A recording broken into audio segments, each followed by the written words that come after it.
Now, there is a subgenre of Japanese films that I adore, but I somehow haven't really talked about these types of films on my channel before, and that's mostly due to a lack of self-confidence. I just thought to myself that me, who reviewed vomit stuff, couldn't possibly get around to review serious, great, classic films. And then I remembered, I covered Solo, I covered Female Prisoner Scorpion, and gosh darn, today I'm talking about Meiko Kaji again. Which, Meiko Kaji, I don't know how to pronounce her name, I'm not Japanese, I've read the book about her, and some of her films are amongst my favorite, but this one was kind of a blind spot for me, no pun intended, and that is Blind Woman's Curse, who I had seen before and I really enjoyed, but this time, when I watched it, I fell in love. So today I'm reviewing Blind Woman's Curse, starring the beautiful, talented, amazing Meiko Kaji. Now this might be an old school type of videos because I won't go into too much detail about this film. Why, you may ask? Well, I really want more people to watch this. I just want more people in general to watch more samurai films, especially from the 60s and 70s. The plot is quite simple, and like many other Japanese films, it's about revenge. It starts with Meiko Kaji, who plays Akemi Tachiba, a gang leader, yes, a female Yakuza leader, who's in a fight with another gang. When she murders the other gang's boss, she accidentally cuts the face of the boss's sister, which of course causes her to fall on the ground, which attracts the attention of a black cat who will lick the blood of the face of the boss's sister. The boss's sister is named Aiko, by the way, and during the rest of the review I'll call her the blind girl. And when the cat is done licking the blood off, he jumps on Meiko Kaji's face, which causes her to get cursed. Yes, in Japan, a lot of films were about cats that would curse a specific individual, and this film is no exception. Which adds a layer more of things that I love about this film, because this film not only mixes samurai and Yakuza films, but it also adds a lot of horror elements. Horror elements that are so creepy and so visually pleasing, which is not surprising coming from the director of Horrors of Malformed Man, one of the creepiest early 70s Japanese films, or maybe late 60s, I gotta correct that. Later on, Meiko Kaji wakes up in prison because I guess she got arrested for murder, and the prisoners aren't pleased about having her in their cell because she keeps waking them up because of her nightmares. And the other prisoners are curious about who she is and why she's there. She then explains to them that she is the boss of the Tachinaba. Oh my god, my Japanese. I'm gonna have to go back there just to pronounce things correctly. Tachibana. She's the leader of the Tachibana gang, which immediately gets a lot of attention from the other prisoners. She shows them her dragon tattoo, and suddenly all of the prisoners want to be with the cool kid. I mean, I don't blame them, I also like to be friends with Meiko Kaji, which causes them to join the gang whenever Meiko Kaji is released, to the surprise of a lot of the other gang members. However, they adapt pretty well to that, but before that we see their territories getting attacked by one of the movie's multiple villains. He is this weird guy that I can't really show any footage from because he likes to have his ass out. He also apparently stinks a lot, and one of his attacks is to fart, which makes this film also a comedy, I guess, because there's a lot of comedic elements even though it's mostly poop and shit jokes.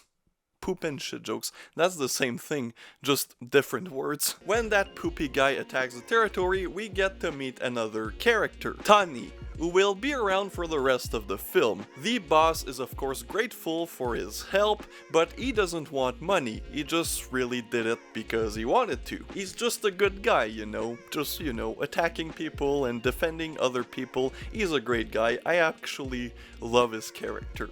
And he's gonna play a very important role, and he's also a martial arts slash katana master. Anytime he is on screen, the action scenes are great. But the farty poopy man is not the gang's #1 worry. It's actually another gang who really want to take control of the territory. And that gang is led by Tatsu, who has a henchman who's actually with the Tachinaba gang, but he's a traitor. He is a sussy little baka imposter looking guy. Yes, did I just want to review this film to plug a stupid dead meme Among Us joke? Absolutely. Welcome to the Spooky Celluloid channel. I'm retarded.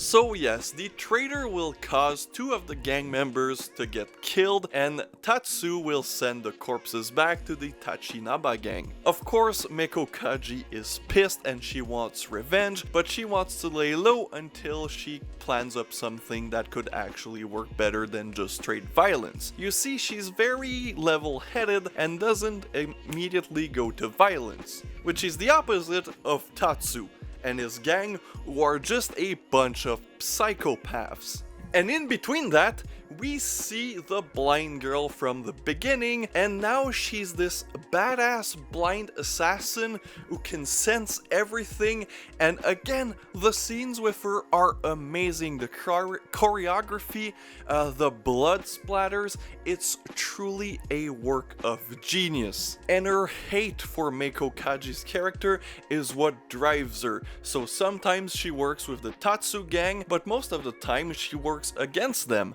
Why? Because she just wants revenge. She has no card in that game. Eventually, the Tatsu gang plans work, and our traitor decides to send somebody to put opium in the Tachinaba's territory, which of course causes the police to come down, and the police, even though Japan at that time was very controlled by the Yakuza and their territory, they still had a little bit of control, which leads the Tachinaba gang to get kicked out of their territory. And before I move on, the blind girl is a circus freak who does a knife-throwing thing, I guess, show in front of audiences. I just really want to mention this. It kind of has to do with the rest of the film, but it's really an excuse to display us some amazing creepy visuals and also to show us the blind girl's colleague, or colleague, who's this hunchback who doesn't say anything, and he's creepy,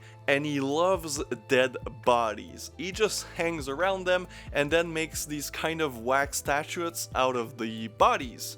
He's kind of important, and the whole blind girl hunchback, relationship is kind of important to the film, but at the end of the day, I think the hunchback was just because the director, again, director of Horrors of Malformed Men, really had something for people with deformities.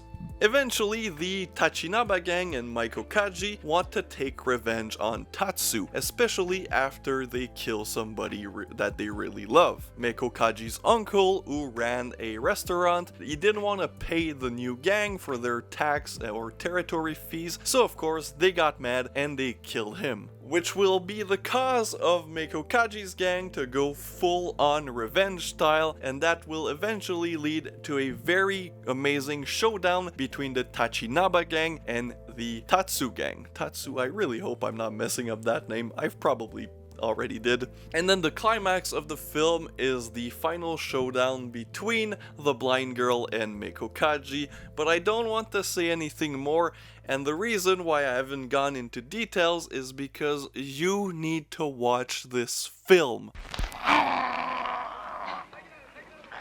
Now, obviously, I adore this film. I did this really quickly without going into details because, again, people need to watch this movie.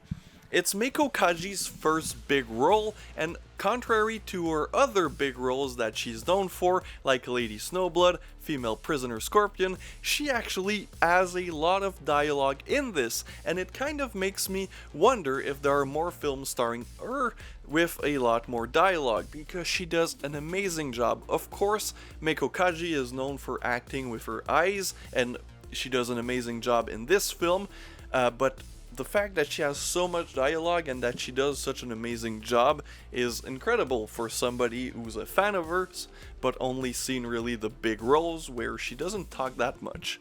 In fact, everybody in the cast does an amazing job.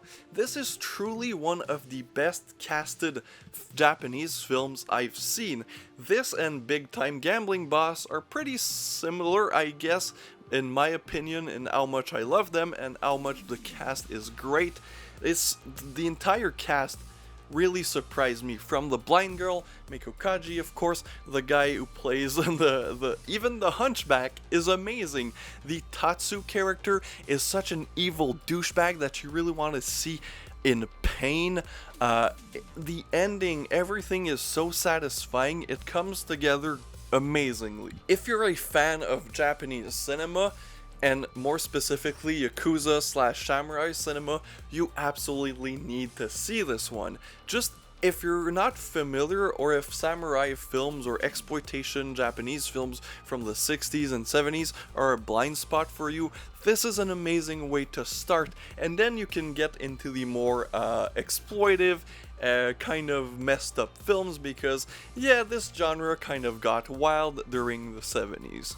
The director, Teruo Ishii, he's known for his messed up films like Shogun's Joy of Torture, Inferno of Torture, Horrors of Malformed Man, which is another masterpiece that I might talk about, and Yakuza Law, which is very similar to this one, but trashier. Of course, the cinematography is incredible. It doesn't even need to be said. There is one shot that kind of spoils the ending, but I'll show it to you anyways because it doesn't contextualize it. Here it is. It's beautiful. I kind of want a tattoo of that on my body. I have a lot of tattoo ideas with Meiko Kaji film. I'm too excited. I talk too fast when I'm excited. And this is definitely one of the greatest shots of all time.